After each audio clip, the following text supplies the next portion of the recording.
Exercise 2.1, that one belongs to Grow with Maths, class 8.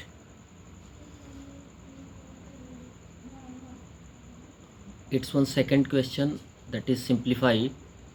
Second question में approx 12 questions दिए गए हैं. These are given here. The first one, 5 power 1/3 into 3 power 1/3. Multiplication की condition में आपको बताया गया है कि यदि बेस अनइक्वल होता है यानी डिफ़र होता है और पावर इक्वल होता है तो हम बेस को मल्टीप्लाई करते हैं, पावर सेम रहता है. तो बेस क्या है, 5 और 3 है, इन दोनों को मल्टीप्लाई करेंगे और यहाँ पे पावर जो है, इंडेक्स जो है वो सेम है तो सेम रहेगा 1/3. 5 3 जा 15 पावर 1/3. और ऑलरेडी आपको बताया गया है कि किस तरीके से 1/3 को यानी x पावर 1/2 को कैसे रिप्रेजेंट किया जाता है. x पावर 2 को रिप्रेजेंट करने का तरीका है रूट x.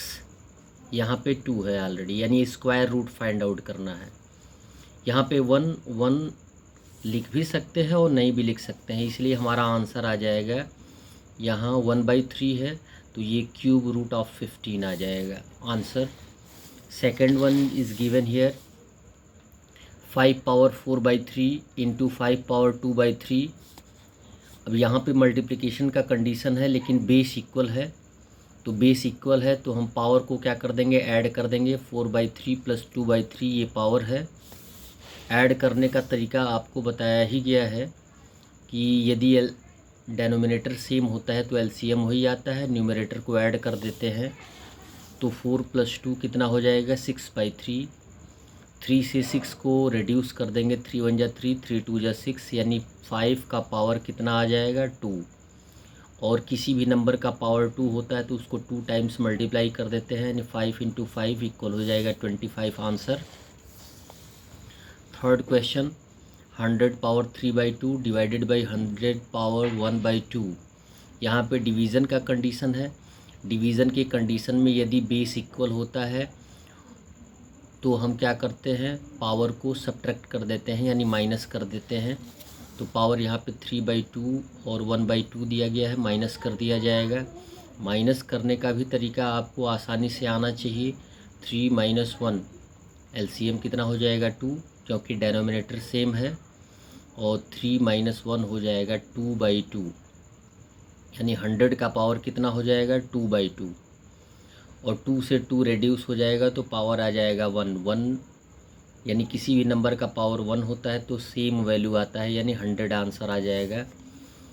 फोर्थ क्वेश्चन यहाँ दिया गया है, 5 power 10 whole to the power -1/10. इस तरीके के क्वेश्चंस को, यानी जिसमें पावर और होल टू द पावर दोनों दिया हो तो हम मल्टीप्लाई कर देते हैं पावर को.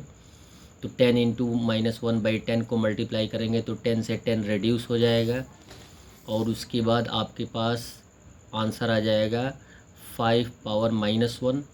और जबकि बेस का पावर नेगेटिव होता है तो हम उसे पॉजिटिव फॉर्म करने के लिए बेस को इन्वर्स कर देते हैं.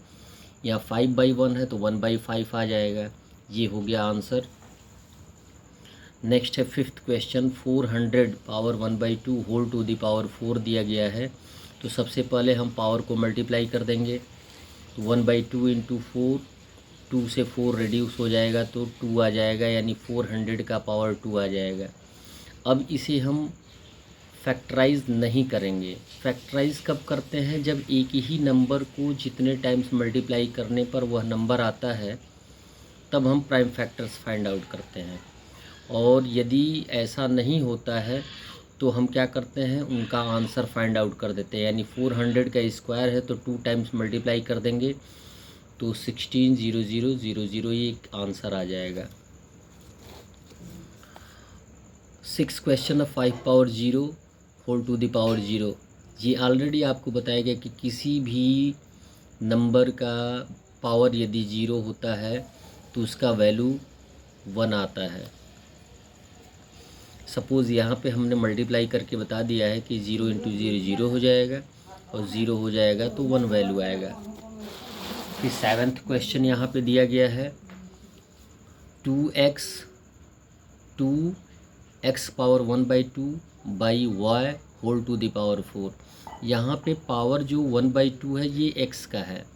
तो अब हमें करना क्या है, 4 जो टोटल पावर दिया गया है एक बार 2 में मल्टीप्लाई करेंगे, यानी 2 पर पावर रखेंगे और फिर उसके बाद यहाँ x का पावर 1/2 दिया गया है तो उसमें 4 से मल्टीप्लाई करेंगे और यहाँ पे y पावर 1 दिया गया है तो 4 से मल्टीप्लाई करेंगे। सब में कंडीशन वही आएगा, 2 का पावर 4 हो जाएगा तो 4 टाइम्स मल्टीप्लाई कर देंगे और x का पावर 1/2 है तो उसमें भी 4 से मल्टीप्लाई कर देंगे। y का पावर 4 है तो 1 × 4 कर देंगे तो 4 ही आएगा। अब यहाँ रिड्यूस कर सकते हैं, 2 × 2 = 4 यानी x का पावर कितना आ जाएगा 2 और 2 को 4 टाइम्स मल्टीप्लाई करेंगे तो 16 आ जाएगा और y का पावर 4 है। अब इसे एज ए फ्रैक्शन न लिखकर एज ए होल नंबर लिखा जाएगा तो ये इन्वर्स होगा, तो ये कहाँ चला जाएगा ऊपर, और जब भी ऊपर चला जाएगा तो आपको बताया गया है कि सिंबल चेंज हो जाता है पावर का। यहाँ पॉजिटिव है तो यहाँ हो जाएगा नेगेटिव, ये हो जाएगा आपका आंसर। 8 क्वेश्चन नंबर 8 दिया गया है a² b³ c whole to the power 0। सीधी सी बात है कि इसका वैल्यू कितना आ जाएगा 1, क्योंकि ये टोटल का पावर 0 है इसलिए इसका वैल्यू आ जाएगा 1। 9th क्वेश्चन है x power -1 y power 2 by z power -3 whole to the power 3।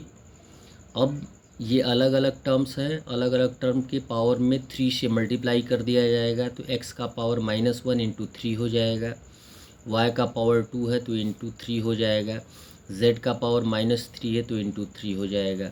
अब इन्हें सॉल्व कर दीजिए तो -1 × 3 हो जाता है -3 और 2 × 3 हो जाता है 6 और -3 × 3 हो जाता है -9। अब इसे भी हम इन्वर्स कर देंगे z वाले टर्म को यानी डिनोमिनेटर को, तो यहाँ पे नेगेटिव है तो जब भी इन्वर्स करेंगे तो ये पॉजिटिव हो जाएगा, ये हो जाएगा हमारा आंसर। और question number 10 x power 0 y power 0 by x power 0 plus y power 0। x power 0 1 minus y power 0 1 by same term आएगा 1 + 1, यानी 1 में से 1 माइनस करेंगे तो 0, 1 + 1 कितना हो जाएगा 2 और ये नॉट डिफाइंड, इसका वैल्यू 0 ही आएगा। फिर लास्ट क्वेश्चन दिया गया है x power -2 by x², power negative है तो इसको 1/x के फॉर्म में हम लिख सकते हैं इन्वर्स करके, बाई x² ऑलरेडी है। ये आपको टर्म दिखाई दे रहा है, क्या करना है, बाई का सिंबल यानी डिवाइड करके भी लिख सकते हैं हम, यानी 1/x² में x² से डिवाइड करेंगे तो इसे इन्वर्स करना पड़ेगा इनटू के सिंबल के कंडीशन में, तो 1/x² हो जाएगा, मल्टीप्लाई करके लिख देंगे तो x और x का पावर कितना है 2 और 2 यानी ऐड हो जाएगा, पावर 4 हो जाएगा। That's all. वीडियो को लाइक एंड सब्सक्राइब करते रहिए, धन्यवाद।